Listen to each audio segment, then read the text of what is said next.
ಪಾರ್ಬೇಡ್ರಿ. ಇವತ್ತೇನಾರ ನಾ MLA ಹೊಳ್ಳೆ ಆಗ್ಲಕ್ ಕಾರಣ ಅಂದ್ರೆ ಬಂಜಾರ ಸಮಾಜ. ನೀವು ಕೈ ಕೊಟ್ಟಿದ್ರೆ ನಾ ಬೀಳ್ತಿದ್ದೆ ಈ ಸಲ. ನೀವು ಎಲ್ಲ ಕಡೆ ಕೈ ಕೊಟ್ರಿ.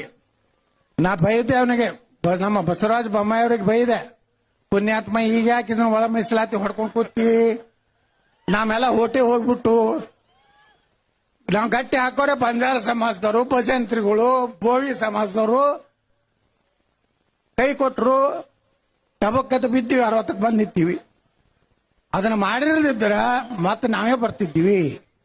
ಅದು ಮಾಡಿ ಆದ್ರ ಪುಣ್ಯಾಕ ನನಗೆ ಕೇಳ್ತಾರ, ನಿಮ್ಮಲ್ಲಿ ಬಂಜಾರ ಸಮಾಜ ಓಟ್ ಹಾಕ, ನನಗೆ 75% ಹೆಂಗಡೆ ಹಾಕಿದ್ರಿ ಅವ್ರು, ನಮ್ಮ ಕಡೆ ಹಾಕಿಲ್ಲ ಅಂತಾರ. ಯಾಕೆ ಹಾಕಿದ್ರು? ನಿಮ್ಮ ಜೊತೆಗೆ ಯಾವಾಗಲೂ ಇರ್ತೀನಿ ಅಂತ ಹೇಳಿ ಬರೇ ಬೋಗಸ್ ಭಾಷಣ ಮಾಡಿ ಹೋಗವಲ್ಲ. ಇವತ್ತು ಬಿಜಾಪುರ ಹೆಂಗ್ ಕಾಣಿಸ್ಲಕತ್ತೈತಿ, ಈ ಭಾರತದಾಗ 3ನೇ ಒಳ್ಳೆ